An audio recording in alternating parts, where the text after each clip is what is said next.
To family, welcome back to the new blog. First of all Hare Krishna everyone. तो कैसे हैं आप सब? आई होप आप सब बहुत अच्छे होंगे, स्वस्थ होंगे, मस्त होंगे और अपनी पढ़ाई भी ज़ोर शोर से कर रहे होंगे।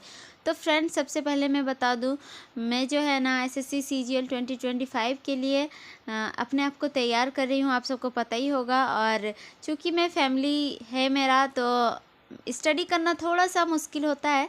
तो इसीलिए मैंने कोशिश करी है कि मैं कंसिस्टेंट बनी रहूं, और इसके लिए मैंने एक तरकीब सोचा और मैंने शुरू कर दी अपना 120 डेज़ का चैलेंज, और उसकी जर्नी आप लोगों के साथ शेयर करना शुरू कर दिया, जिससे मुझे तो बहुत ज़्यादा बेनिफिट हुआ है। तो सबसे पहले मैं बता दूं, आज फाइनली मेरा डे 51 आ चुका है और स्मूथली मेरा जो है कंसिस्टेंसी से 6 से 7 घंटे की पढ़ाई मेरी रोज़ हो पाई है। कभी कभार 5 घंटा हुआ, हाँ, एक आध दिन ऐसा भी होगा जिस दिन मीन्स 2 या 3 घंटे पढ़ाई हुए, लेकिन कंसिस्टेंटली मैंने पढ़ाई करा।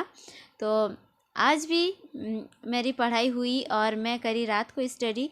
और मैं बता दूं, कल मीन्स 18 को मैंने रात भर पढ़ाई करी और उसके बाद मेरा सुबह हुआ तो मैंने बनाया रोटी सब्जी। मेरा हस्बैंड बना दिए थे, क्योंकि आप सबको बता दूं, सक्सेस होने के लिए ना सबसे मेन रोल करता है, अगर आपका पार्टनर है तो पार्टनर का सपोर्ट। अगर आपको पार्टनर का सपोर्ट नहीं होगा तो हम कभी भी आगे नहीं बढ़ सकते हैं। और मेरे हस्बैंड तो फुल सपोर्टिव है और वो जितना उनसे हो पाता है उतना सपोर्ट करते हैं मुझे। और वे सब्जी बना दिए थे और खाना थोड़ा सा बनाए थे, तो वो बस टिफ़िन ले गए। मैंने ही कहा कि आप अपना टिफ़िन का उतना बनाइए, और थोड़ा सा बचा था, अगर ईशान खाना चाहे तो खा सकता है बोल के। तो ईशान रोटी नहीं खाने को जा, तो फिर मैंने जो है उसे खाना ही खिला के भेजी। और वो बच्चा है ना, थोड़ा तो तंग करता है, इसीलिए खाना अगर देंगे ना, वो आधा घंटा से ज़्यादा टाइम लगा देगा, और उतना टाइम नहीं था हमारे पास। तो फिर मैंने क्या करा, बोला कि आप ड्रेस पहनो, मैं आपको खिला देती हूँ। और उसी तरह से मैं उसे खिलाई और फिर उसको वैन तक छोड़ने गई, और वैन से छोड़ने के बाद आई। और आज बाबू बहुत ज़्यादा परेशान नहीं किया था सुबह को।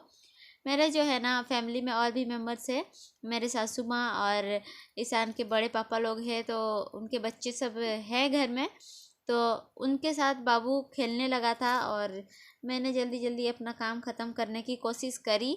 लेकिन चाहे जो बोलिए, ठंडा के दिन में ना आप चाहे जितना ही कोशिश कर लो, काम तो जल्दी ख़त्म नहीं होते हैं। मेरा भी सारा काम ख़त्म करने में ना 9:30 बज गए। पता नहीं कैसे टाइम बीत जाता है, समझ में नहीं आता। मैं सोचती हूँ कि जल्दी जल्दी कर लेती हूँ, जल्दी ख़त्म हो जाएगा, लेकिन वही झाड़ू करने के बाद बर्तन वगैरह धोते धोते मेरा 9:30 हो गए। और फिर कपड़े धोने के लिए जब गई तब तक 10 बज चुके थे। मीन्स इतना फास्ट टाइम ख़त्म होता है ना, और क्या ही बताएं। और इतना सारा कपड़े थे, आप लोग तो देखे ही, बहुत ज़्यादा हो गए थे कपड़े, क्योंकि मैं रोज़ नहीं धोती हूँ, घर में पानी ला के नहाती हूँ, तो बस कपड़े रख देती हूँ, और बच्चों का भी कपड़ा रख देते हैं, 2 या 3 दिन में धोते हैं, तो इसीलिए बहुत ज़्यादा कपड़ा हो जाता है। और फिर क्या हुआ, सारा चीज़ ख़त्म करने के बाद मैंने आज ब्रेकफास्ट नहीं किया था, क्योंकि कल रात को ना मैं 11:30 या 12 बजे खाई थी, जिस वजह से सुबह बहुत ज़्यादा भूख भी नहीं लग रहा था, और काम करते करते कब टाइम चला गया पता ही नहीं चला। और मैंने अपना जो है ब्रंच किया 1 बजे लगभग, और खाना चढ़ाई, और उसके बाद मैं बैठ गई थी पढ़ने के लिए। और क्योंकि मैं बता रही हूँ ना, मीन्स विंटर सीजन में मेरा बात बता रही हूँ, अभी जो है पढ़ाई बिल्कुल भी नहीं हो पा रहा दिन भर में, तो वही मैं बैठी ही थी पढ़ाई करने के लिए। तो मैंने किया, अपना टू डू लिस्ट बनाई, आज का जो भी करना है वो सारा चीज़ किया। और उतना करने के बाद फिर बाबू तंग करने लगा, तो बुक कॉपी लेके नहीं बैठ सकती थी। फिर क्या करा, मैंने इंग्लिश का रीडिंग स्टार्ट किया। और इंग्लिश का रीडिंग का मैं बता दूं कि मैं करती हूँ इंग्लिश माध्यम का एप्लीकेशन से, जो कि प्ले स्टोर में फ्री में अवेलेबल है, आप उसे ये कर सकते हैं, लेकिन उसको आपको प्रीमियम लेना पड़ेगा। अगर आप सब्सक्रिप्शन नहीं लेते हैं तो उसमें आपको बस 1 आर्टिकल पढ़ने को मिलेंगे। अगर आप सब्सक्रिप्शन ले लेते हैं तो उसमें आपको 4 या 5 आर्टिकल्स मिलेंगे, फिर और सारे स्टोरीज वगैरह मिलते हैं पढ़ने के लिए। तो इसीलिए मुझे लगता है सब्सक्रिप्शन ले लेना बेटर है, बहुत ज़्यादा कॉस्टली नहीं है, अफोर्डेबल प्राइस में है। तो वही मैंने सब्सक्रिप्शन ले रखा है। और क्योंकि मैं बुक्स बहुत ज़्यादा ख़रीद भी नहीं सकती और नया नया चीज़ कहाँ खोजने जाएंगे, इसीलिए वही ऐप मुझे ठीक लगता है। उसमें अब वोकैब भी मिल जाते हैं बहुत सारे, जिसके मीनिंग्स हिंदी और इंग्लिश दोनों में रहते हैं, तो वो ठीक रहता है। आप लोग चाहे तो आप लोग भी पढ़ सकते हैं उससे। फिर वही कपड़ा वगैरह लाई, मीन्स खाना भी खा लिया और कपड़ा वगैरह लाई। इतना करते करते 4 बज गए और बच्चों का पढ़ने का टाइम हो गया था। तो फिर उन लोगों को पढ़ाने के लिए बैठी। तो 2 बच्चे हैं, मुझे बहुत ज़्यादा प्रेशर नहीं होता है, तो उन लोग के साथ ही मैंने अपना टाइम यूटिलाइज़ किया और उसी टाइम मैंने करा अपना कैलकुलेशन मैंने किया। और फिर बच्चों को पढ़ाने के बाद फिर बाबू जो है ना शाम को परेशान कर रहा था, तो फिर उसको लेके मैं सो गई थी 6:45 तक, मीन्स 6:45 बजे तक मैं सो गई। और उसके साथ मैं सो गई बिना खाए ही। और ईशान का जो है ना खाना पीना उसके पापा देख लेते हैं शाम को, तो वही उसको बाद में खिलाए पिलाए होंगे नहीं खिलाए। और फिर ये जो है ना मैं स्टडी कर रही हूँ रात को मेरी नींद खुली 11 बजे। और क्योंकि मैं नहीं खा के सोई थी ना, तो बहुत ज़्यादा भूख लगने लगे थे।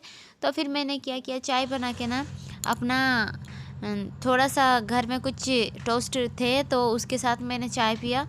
और थोड़ा सा नाश्ता करने के बाद फिर मैं लग गई थी अपना पढ़ने के लिए। तो सबसे पहले मैंने किया अपना जो है जीके का पढ़ी। मैं जीके मैं अभी टेक्स्ट बुक से ही पढ़ रही हूँ, बुक से नहीं पढ़ रही हूँ। टेक्स्ट बुक एप्लीकेशन में मैंने प्रैक्टिस करा स्पोर्ट्स के क्वेश्चंस, और उसको जितना सही हुआ, बहुत ज़्यादा सही नहीं हो रहे थे उन क्वेश्चंस का। फिर मैं उसका आंसर पढ़ी। इतना करते करते मेरा हो गए थे वही 12 बज के पार हो गए थे, मीन्स 45 मिनट्स तक मैंने जीके पढ़ा। और फिर जीके पढ़ने के बाद फिर मैं बैठी अपना टेबल याद करने के लिए। और टेबल याद करने के बाद मैंने किया वोकैब। और वोकैब करने के बाद फिर मैंने करा अपना मैथ्स का क्वेश्चन सॉल्व किया। और जब मैं मैथ्स का क्वेश्चन सॉल्व करी तो उस टाइम पे मैं जो लाइव आई थी, और ऐसे ही करके मैंने किया। और इतना करते करते मैथ्स के क्वेश्चंस बनाते बनाते ना मेरे बहुत ज़्यादा टाइम हो गए थे, लगभग 2:30 तक हो ही गए होंगे। उतना देर तक मैं पढ़ी मैथ्स। और फिर उसके बाद किया मैंने रीजनिंग का 2 सेट लगाई। और मतलब काफ़ी हद तक मेरे जो है ना आज के टारगेट ख़त्म हो गए। 4 बजे तक मेरे लगभग इतना ख़त्म हुए मैथ्स का। बस मुझे जो है वीडियो लेक्चर करना बाकी था, और जो वीडियो लेक्चर है ना वो मैं अभी नहीं कर पाई हूँ, वो मैं दिन में करूँगी आज 19 को। तो फ्रेंड्स इस तरह का रहा मेरा आज का टारगेट्स। मैं किसी तरह से आज भी पढ़ पाई हूँ। तो अगर आप मेरे चैनल पे न्यू है तो प्लीज़ सब्सक्राइब ज़रूर कर लीजिएगा, और मेरा चैनल को सब्सक्राइब कर लीजिएगा, वीडियो को लाइक कीजिएगा और कमेंट करना बिल्कुल मत भूलिएगा। और मैं इसी तरह आप लोगों के लिए वीडियोस लाती रहूँगी। और ये जो है ना आप बस मेरा एक संघर्ष नहीं देख रहे हैं, इसमें आपको बहुत कुछ सीखने को भी मिलेगा कि आप किस तरह से अपने आप को स्ट्रॉन्ग बना के रख सकते हैं, और खुद के लिए आप कैसे स्टैंड लेते हो। ये सब चीज़ें जो है ना अपना लाइफ को बैलेंस कैसे करना है, इन सब चीज़ें आप मेरा इस चैनल पे इस वीडियो पे आपको देखने को मिलेगी। आप मेरा इस चैनल से ये भी सीख सकते हैं कि आपका स्थिति यानी कि सिचुएशन चाहे जैसा भी हो, आप उसको किस तरह से मैनेज करके उसको हैंडल करके आगे बढ़ने का कैसे कोशिश करते हो, ये भी आप लोगों को इस चैनल पे देखने को मिलेगी। तो ज़्यादा से ज़्यादा बोले तो इस चैनल से आपको ज़्यादा से ज़्यादा मोटिवेशन मिलने वाला है। तो जब भी आप डाउन फील करें तो प्लीज़ मेरा कोई सा भी एक वीडियो निकाल के देखें, तो आप लोगों को बहुत अच्छा लगेगा। तो ये रहा मेरा आज का व्लॉग। और अभी बज रहे हैं आज है 19 दिसंबर और अभी बज रहे सुबह के 5:30, और तब मैं कर रही हूँ वॉइस ओवर। और तो फ्रेंड्स ये रहा आज का मेरा व्लॉग। आप लोगों को कैसा लगा कमेंट बॉक्स में ज़रूर बताइए, और मिलते हैं आपसे नेक्स्ट व्लॉग में। तब तक के लिए बाय बाय, टेक केयर, अपना ख्याल रखिए, अपना परिवार का ख्याल रखिए, अपना पढ़ाई बिल्कुल ना छोड़े, और आगे बढ़ने के लिए हमेशा कदम आगे बढ़ाते रहे। तो मिलते हैं नेक्स्ट व्लॉग में, तब तक के लिए बाय बाय।